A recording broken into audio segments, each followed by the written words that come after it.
और चलिए सीधे आपको ले चलते हैं। प्रधानमंत्री नरेंद्र मोदी फिलहाल वीडियो कॉन्फ्रेंसिंग के जरिए कार्यक्रम में मौजूद हैं।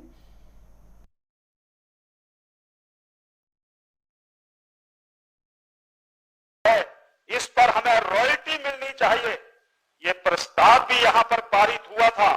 बुजुर्गों के पालन पोषण भत्ते का जिक्र अगर मैं करूं तो वो प्रस्ताव भी यहां पर पारित हुआ था। हर विधानसभा में विधानसभा का सचिवालय होना चाहिए, ये प्रस्ताव भी यहां पर पारित हुआ था, जो बाद में कानून बने। मैं समय की परिधि को ध्यान में रखते हुए इतना ही कहना चाहता हूं, ये विधानसभा श्रेष्ठ विधानसभाओं में गिनी जाती है। ये विधानसभा देश की सबसे पहली विधानसभा जहां पर माननीय विधायकों को पूरे उनके एंड्रॉइड फोन के ऊपर विकासात्मक जानकारियां उनको प्राप्त होती है।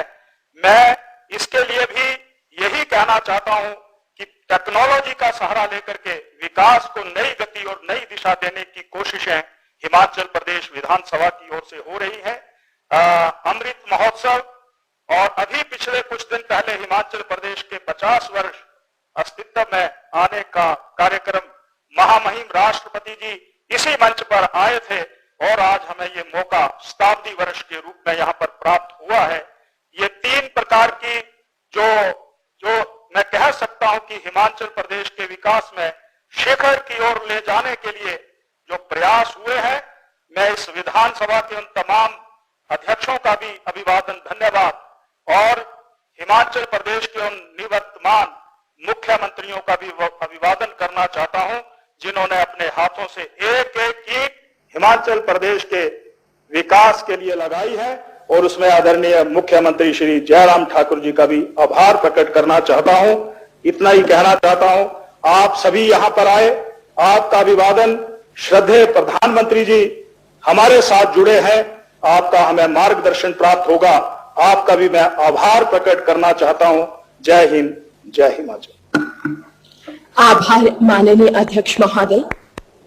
आज से लगभग 2500 वर्ष पूर्व गण और संघ जैसे शब्द प्रयोग में रहे हैं। हमारे देश की माटी में लोकतंत्र की प्राचीन जड़ें मजबूत हो रही हैं।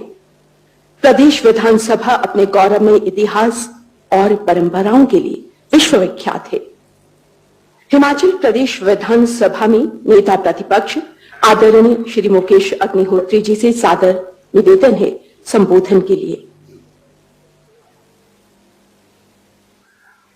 भारत के प्रधानमंत्री श्री नरेंद्र मोदी जी, जो कि हिमाचल प्रदेश के साथ भी बहुत नजदीकी से जुड़े रहे हैं और हिमाचल को भली भांति जानते हैं, आज के इस पावन मौके पे विशेष तौर पे यहाँ पे पहुंचे लोकसभा के अध्यक्ष माननीय श्री ओम बिरला जी, माननीय उपसभापति श्री हरवंश जी, श्री जयराम ठाकुर जी, विधानसभा के अध्यक्ष विपिन सिंह परमार जी एवं उपाध्यक्ष हंसराज जी और इस सभागार में उपस्थित समस्त विधानसभा से आए हमारे पीठासीन अधिकारीगण, माननीय प्रधानमंत्री जी, आज बहुत गौरवपूर्ण क्षण है। हिंदुस्तान के कई महत्वपूर्ण व ऐतिहासिक घटनाओं के साक्षी काउंसिल चैम्बर और इसके संसदीय इतिहास के 100 वर्ष पूरे हुए हैं। इस विधानसभा के इस सभागार के 100 साल पूरे हुए हैं और इस मौके पर हम सब एकत्रित हुए हैं। आपका आशीर्वाद हमें मिल रहा है। हिंदुस्तान में लोकतंत्र को सशक्त करने व संवैधानिक संस्थाओं को मजबूत करने के लिए यहीं से 100 वर्ष पूर्व सन 1921 में पीठासीन अधिकारियों का प्रथम सम्मेलन यहां पे हुआ था। लोकतंत्र की बुनियाद यहां पे रखी गई थी। हिंदुस्तानी लोकतंत्र का अलख यहां से जगाया गया था और यही स्थल भारतीय लोकतंत्र की संसदीय प्रणाली का सूत्रधार है। इसलिए आज का दिन हम सब के लिए लोकतंत्र के किसी पर्व से कम नहीं है और इस मौके पे आप हमारे बीच में विराजमान हैं। अतिथि देवो भव संस्था और हम प्रधानमंत्री श्री नरेंद्र मोदी जी सहित इस सभागार में सभी का अभिनंदन और स्वागत करते हैं। विधानमंडल के पहले चयनित अध्यक्ष भी इसी यहीं पे कुर्सी पे विराजमान हुए थे, माननीय श्री विठल भाई पटेल जी, जहां पे श्री ओम बिरला जी आज सुशोभित हैं और उन्होंने अंग्रेजी हुक्मरानों को हराकर यहां पे पहले पीठासीन अधिकारी का आसन ग्रहण किया था। इस सदन में भारत को आजाद करने का प्रस्ताव भी पारित किया गया और महिलाओं के मताधिकार जैसे कई महत्वपूर्ण प्रस्ताव इस सदन में पारित होते रहे।